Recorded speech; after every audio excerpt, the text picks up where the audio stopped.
इन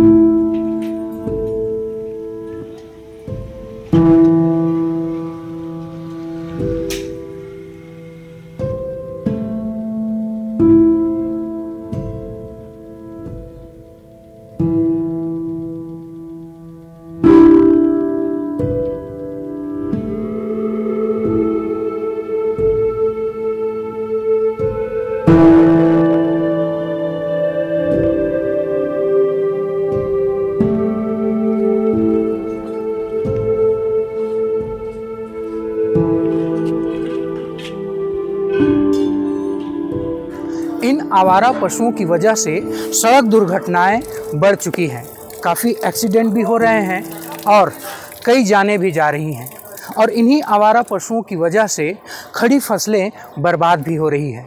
इस तरह की खबरें आप पढ़ते और सुनते हैं, लेकिन इन आवारा पशुओं को क्या कुछ झेलना पड़ रहा है, इनको किन किन समस्याओं का सामना करना पड़ रहा है और ये पशुएं क्या थे और आज क्या हो चुके हैं, इस विषय पर किसी का ध्यान नहीं जाता है। जिस देश में गौ को माता माना जाता है और गौ को 33 कोटि देवी देवताओं का वास माना जाता है, ऐसे देश में इस तरह पर पशुओं की जो हालात है उसको देखकर आश्चर्य होता है।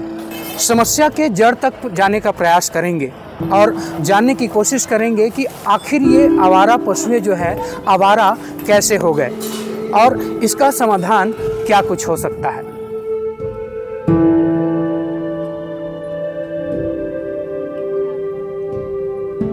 आज केवल इंसान ही नहीं है जो आवारा पशुओं से परेशान है, अपितु ये आवारा पशु स्वयं भी अपने इस स्थिति से खुश नहीं है।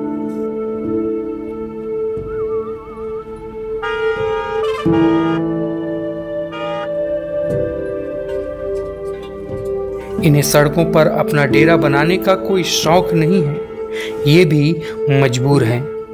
सड़कों पर दुर्घटनाओं से केवल इंसानों को ही नहीं, इन्हें भी उतना ही नुकसान झेलना पड़ता है, बल्कि इन आवारा पशुओं को इनकी कीमत ज़्यादा चुकानी पड़ती है।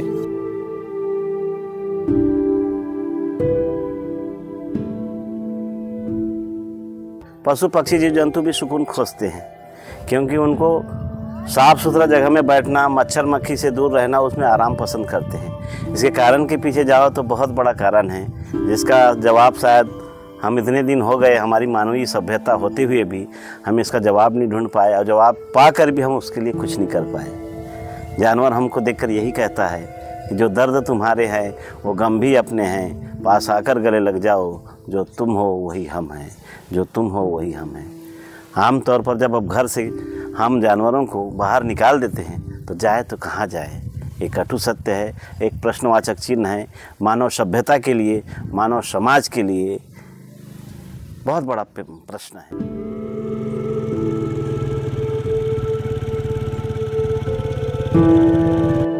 ये सभी आवारा पशुएं रात में सड़कों पर ही डेरा डाल लेते हैं और ज़्यादातर दुर्घटनाएं या एक्सीडेंट रात में ही घटित होते हैं।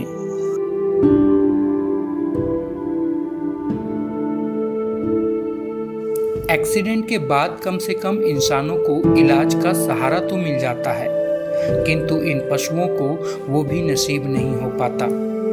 तड़प तड़प कर सड़क पर ही इनकी जान चली जाती है और बच जाए तो कोई लूला, कोई लंगड़ा, कोई चोटिल जीवन ढोने को मजबूर। और इनकी मजबूरी का फायदा उठाते ये आवारा कुत्ते। चोटिल और जिंदा पशुओं को ये कुत्ते अपना शिकार बनाते हैं।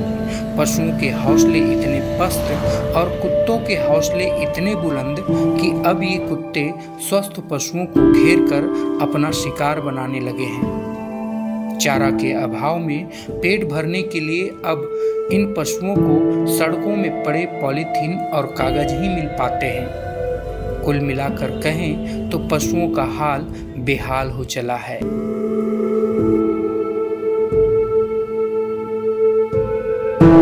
जहाँ बोलेंगे भी कि भैया आपका एक्सीडेंट हुआ, अरे छोड़ो महाराज, पहला। दूसरा ऐसा है, अगर दूध नहीं दिया गाय, बच्चा जमना है, दूध नहीं दिया, उनको भी छोड़ देंगे, भैया दूध तो नहीं रहा है।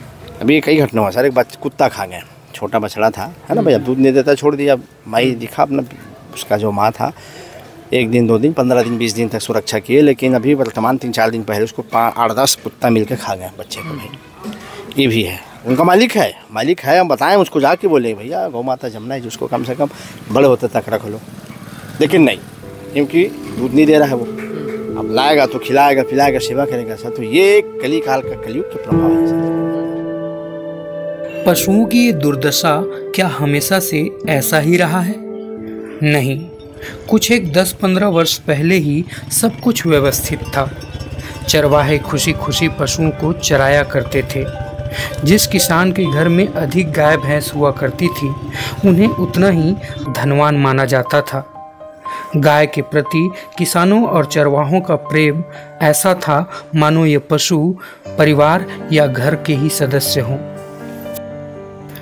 पहले पशु घर से भाग जाए तो कांजी हाउस में पशुओं को डाल दिया जाता।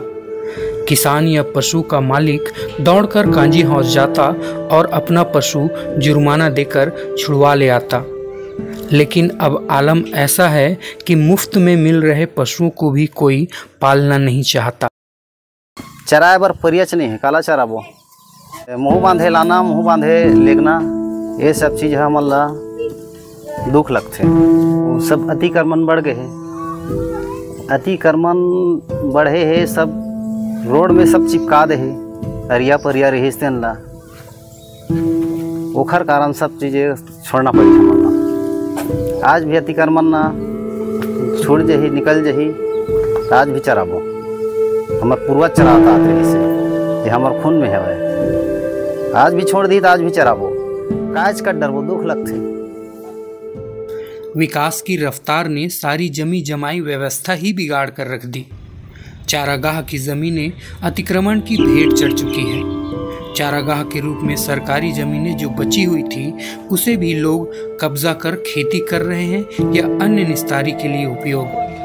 पशुचारण के नाम पर पशुओं को सड़कों में टहलाने के सिवा चरवाहों के लिए कोई चारा ही नहीं बचा। परिणामतः चरवाहों ने भी लगभग पशु चराना छोड़ ही दिया। तो चरागन खत्म हो जाते तो चरवाहा चराए का लग कहाँ, एक कारण होला छोड़े जाते। रोजी रोटी वही है, पूरा जाते। वैसे सोचबे तो कोई पूरा भी नहीं सोचे जाते। तो अब हर समय वही कर पाते कर पाके अब हम अल्लाह झुकेल पड़ते वो जगह में। छोड़े को मन नहीं करे, का है बचपना घुट गए ओकर साथ में। हमारे किसान और गैया को पालना पसंद नहीं करते थे, सब बाहर खेदा थे। अब रखे 2-4 ठन तेखर बर चरागन नहीं है, एक पाके वो छोड़े जाते। अतिक्रमण की समस्या और मेहताना की कम कीमत के चलते चरवाहों की रुचि अब पशुचारण में लगभग नहीं रही। कुछ वर्षों तक किसान पशुओं को घर में ही बांध कर रखने लगे, लेकिन घर में बंधे बंधे ये पशु कमजोर होने लगे। फलस्वरूप गायों के दूध में कमी आने लगी, जिनकी कीमत भी बाजार में बोतलों में बिक रहे पानी से ज्यादा नहीं रहे। रही बात गोबर की, तो इसकी भी उपयोगिता लगभग नगण्य है। गोबर से बनने वाले खाद की जगह रासायनिक खादों ने ले रखा है और इनसे बने कंडे का उपयोग ईंधन के रूप में अब प्राकृतिक गैस ने ले रखा है। खेतों की जुताई का काम बैलों की जगह अब बड़े बड़े ट्रैक्टर्स एवं कृषि यंत्र द्वारा किया जा रहा है। ऐसे में घर में बंधे गौ माता के चारे के लिए पैरा या भूसा खेतों से घर में लाने का खर्च किसान भला क्यों उठाए। पराली जलाने वाले किसानों के खिलाफ कानून बनने के बाद भी किसानों ने फसलों के अवशेष या पशुओं के चारे को खेतों में ही जलाना और पशुओं को घर से बेघर कर बाहर छोड़ देना ही मुनासिब समझा। बात कड़वी है, किंतु नस्ल सुधार के मुहिम के बाद भी कोई भी गौ माता को अपनाना नहीं चाहता। ये पराली को जलाते इसलिए हैं कि समय पर वो ला नहीं पाते, मजदूरों की रेट बढ़ गया है, मजदूर मिलते नहीं, तो बहुत सारी समस्याएं। इसके लिए तो बहुत सारे अभी पंजाब हरियाणा में मैंने देखा कि वो ट्रैक्टर चली तो वो उठाता है, खुद काट के कुट्टी बनाता है। आप चूंकि आप ये बताइए किसानों के पास जानवर नहीं है तो क्यों लेगा भाई, जानवर तो उसने सड़क में छोड़ दिया। अब उसके पास खिलाए तो किसको खिलाए, काहे के लिए लाएगा, क्यों खर्च करेगा, उसके लिए तो ये सब बातें हैं। है नहीं भी। किसान तो अपना लाभ देखता है, अपना अर्निंग देखता है, वाजिब बात है। अपने पेट के लिए तो इंसान करेगा ही। किसानी में तो कोई फायदा ज़्यादा नज़र आता नहीं। एक बार धान की फसल बोता है, चने का कोई गारंटी नहीं है। तो आमतौर पर कहा जाए कि पराली को अगर ना जलाया जाए तो आर्थिक हानि किसान झेलता है। अब उसके बारे में डिटेल जाओगे तो वैज्ञानिक कारण में किसान गलत कर रहा है, लेकिन करे तो क्या करे। अगर गवर्नमेंट तरफ से कोई प्रोत्साहन मिले कि जैविक खाद बनाने के लिए कोई ऐसा विकल्प मिले, ऐसा प्रोत्साहन मिले, तो ये पराली का जलाना अपने आप बंद हो जाएगा। अब सच्चाई यही है कि हर किसी के लिए गौ माता बोझ बन चुकी है। घर से बेघर हो खेतों की ओर बढ़ रहे यह पशु फसलों की सुरक्षा में लगे तारों के करंट के झटके खाने को मजबूर हैं।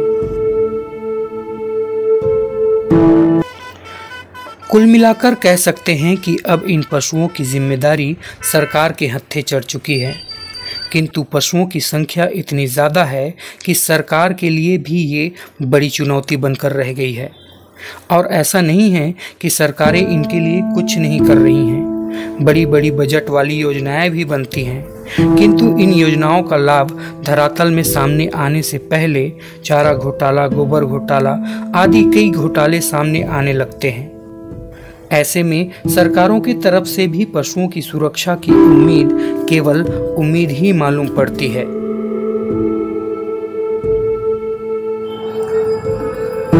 इन पशुओं के लिए लगभग सारे दरवाजे बंद हो चुके हैं। तो क्या अब मान ले कि इन पशुओं का नियति और नसीब सड़क पर दुर्घटना से तड़प कर मरना ही लिखा है? समाधान की बात करें तो कोई एक रास्ता नहीं है जिस पर चलकर इस समस्या का हल निकाला जा सके। कह सकते हैं कि इस समस्या का हल सामूहिक प्रयास से ही संभव है। यदि वास्तव में हम गौ को अपनी माता मानते हैं तो हर इंसान को अपनी जिम्मेदारी तय करनी होगी। हम कम से कम इतना तो कर सकते हैं कि समीपस्थ जो गौशाला है वहाँ जाकर सप्ताह में एक दिन या फिर महीने में एक दिन वहाँ पशुओं के चारा की व्यवस्था की जा सकती है। और ज़्यादा बड़ी व्यवस्था की आवश्यकता नहीं है। कम से कम हम 4 रोटी ले जाकर गौशाला में पशुओं को यदि उनको खिला दें तो कम से कम हम अपना या अपनी भूमिका पूरा कर लेते हैं। यदि हम पशुपालन नहीं कर पा रहे हैं तो समीपस्थ जो गौशाला है वहाँ जाकर हम अपना छोटा योगदान तो दे ही सकते हैं। इसी प्रकार जिन परिवारों में पशुपालन किया जा सकता है, गाय का पालन कर सकते हैं, उन परिवारों में प्रयास किया जाए कि पशुपालन किया जा सके। खासकर किसान भाइयों को इस विषय पर सोचना ही होगा, क्योंकि बच्चों के दूध के लिए और खेत के लिए खाद जो है ये पशुएं उपलब्ध करा ही देते हैं। ऐसे स्थिति में पशुओं की उपयोगिता जो है किसानों के लिए ज़्यादातर होती है। किसान भाइयों से अनुरोध है कि वे ज़्यादा से ज़्यादा पशुपालन करें। इसी प्रकार जगह जगह गौशालाओं का निर्माण भी किया जा सकता है और सरकार की तरफ से उन्हें प्रोत्साहित भी किया जाना चाहिए। और जो किसान जो है दुग्ध उत्पादन कर रहे हैं और दुग्ध उत्पादन के लिए पशुपालन कर रहे हैं, उन्हें सब्सिडी के अलावा दूध के कीमत में भी वृद्धि की जानी चाहिए, जिससे उनको पशुपालन के लिए और भी प्रोत्साहन मिल सके। समस्या को देखें तो अतिक्रमण भी इस समस्या का एक बड़ा कारण है। तो कह सकते हैं कि अतिक्रमण पर कड़े कानून बनाकर पशुओं के विकास के लिए या फिर इनकी दुर्दशा को रोकने के लिए कड़े कानूनों का भी प्रावधान किया जा सकता है। और पशु चारागाह को जो परिया है या फिर जो चारागाह की ज़मीनें हैं उसको मुक्त किया जाना चाहिए। सरकारी योजनाओं के अतिरिक्त इस तरह के छोटे छोटे सामूहिक प्रयास से ही गौ की रक्षा की जा सकती है। और तभी जो है गौ की रक्षा के साथ साथ इन पशुओं को सम्मानजनक स्थिति में जीवन जीने की स्थिति हम बना पाएंगे। और तभी इन पशुओं की सुरक्षा के साथ हम भी गर्व से कह पाएंगे, गौ माता की जय।